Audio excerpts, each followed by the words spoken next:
Pourquoi pas vous? Ils l'ont fait, vous pouvez faire. 10h, 10h30 sur Dreyeckland avec Myriam et Mickaël.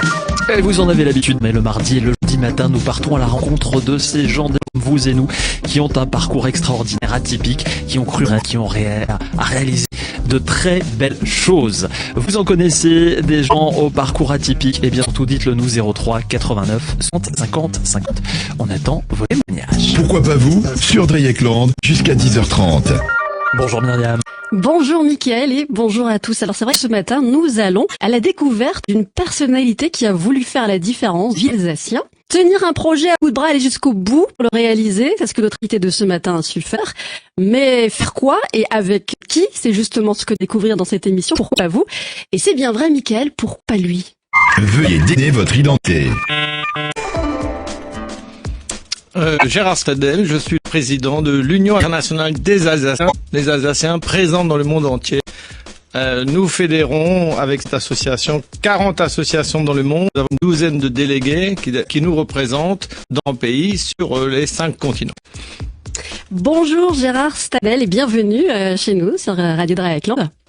Bonjour. Alors d'abord, pour vous, la qualité de vie en Alsace, c'est une particularité sans égale. Hein. Vous aimez Alsace et ces Alsaciens d'ailleurs, et vous le faites donc possible. Vous êtes président de l'Union internationale des Alsaciens et partenaire du club des ambassadeurs d'Alsace. Alors il faut le dire, hein, votre cœur est ici, vos engagements aussi. C'est ce que nous allons aussi couvrir dans cette émission pour votre parcours, mais aussi votre actu dans quelques minutes après cette première pause musicale. Mickaël. On va écouter les 3 Moustères. Voici J'ai besoin d'amour comme tout le monde sur Dreyeckland, et on se retrouve avec Gérard Stedel, président de l'Union internationale des Alsaciens. L'émission Pour pas vous avec ce matin Gérard Stedel, président de l'Union internationale des Alsaciens. Pourquoi pas vous? Sur Dreyeckland, l'actu de l'invité. Alors Monsieur Stedel, on parle désormais de Grand Est, pourtant on a le sentiment que ce sentiment d'appartenance à l'Alsace n'a jamais été si fort.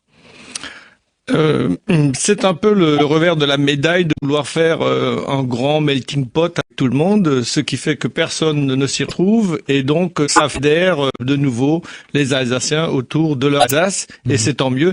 D'ailleurs les Lorrains c'est la même chose, et les Champenois c'est pareil, donc il faut pas mélanger ce qui n'est pas à mélanger. Alors on n'est pas obligé de faire en Alsace pour continuer à être Alsacien. La preuve c'est qu'il y a plus de 80 000 Alsaciens je crois vers le monde. Voilà, on estime... on n'a pas encore de nationalité alsacienne, hein, ça n'existe pas, c'est pour ça qu'on a sorti un passeport. Oui.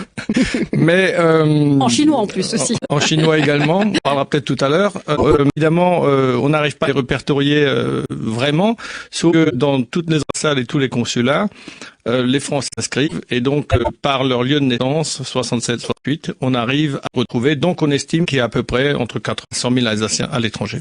Alors ça fait 35 cette année que l'Union internationale des Alsaciens existe. Son rôle c'est de fédérer partout dans le monde tous ces Alsaciens.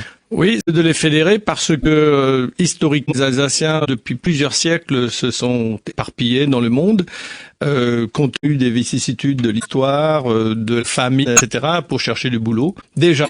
Et donc notamment depuis une des guerres avec la Prusse, donc 1870, en 1871, il y en a pas mal qui se sont expatriés à New York, à Paris, à Lausanne, ailleurs dans le monde, en Algérie après.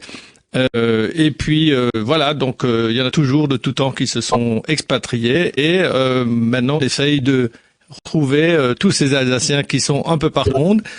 Certains, on arrive à les fédérer facilement parce qu'ils ont constitué un noyau amical, un Stammtisch, une association, un club, etc. Et d'autres sont encore un peu perdus dans la nature. Donc au Pérou, on en a 3. Donc c'est difficile de faire une association à 3 que nous connaissons. Il y en a peut-être beaucoup plus, mais on connaît pas tout le monde.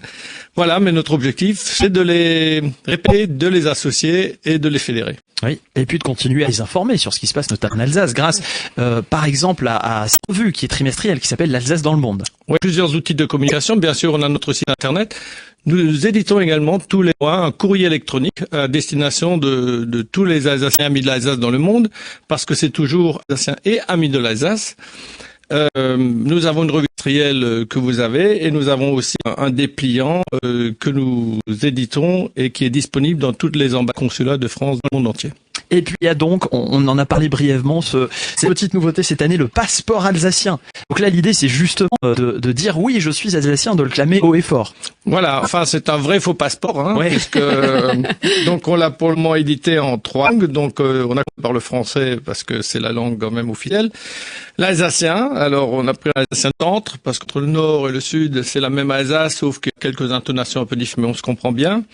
Et puis on en a fait un en chinois parce que le marché chinois nous aide particulièrement. Nous avons déjà 2 associations, une à Shanghai, une à Hong Kong, une troisième en gestation à Pékin. Et notre objectif est aussi, en commercialisant ce passeport aux Chinois, de les inviter à venir en Alsace. Donc c'est un outil de promotion de notre région dans le monde. Et puis, quand on quitte l'Alsace, quand on est un petit peu ailleurs dans le monde, c'est souvent pour y faire des choses parfois originales. Et c'est ça que vous avez voulu raconter à travers ce bouquin qui est aussi tout neuf, je crois, qui est disponible un peu Alors on partout a en sorti librairie. un livre de 25 ans qui s'appelle 100 parcours remarquables, les Alsaciens dans le monde. Alors évidemment, il n'y a pas tous les Alsaciens, il n'y a pas tous les parcours, parce que il y en a qu'on n'a pas pu joindre, d'autres qui voulaient pas y être, d'autres qu'on a oubliés, donc un tome suivant, voire 2 tomes. Là, on a une bonne centaine de parcours. Alors évidemment, vous trouvez tous les métiers, notamment les grands restaurateurs, puisque là, c'est une région gastronomique, C'est donc vrai.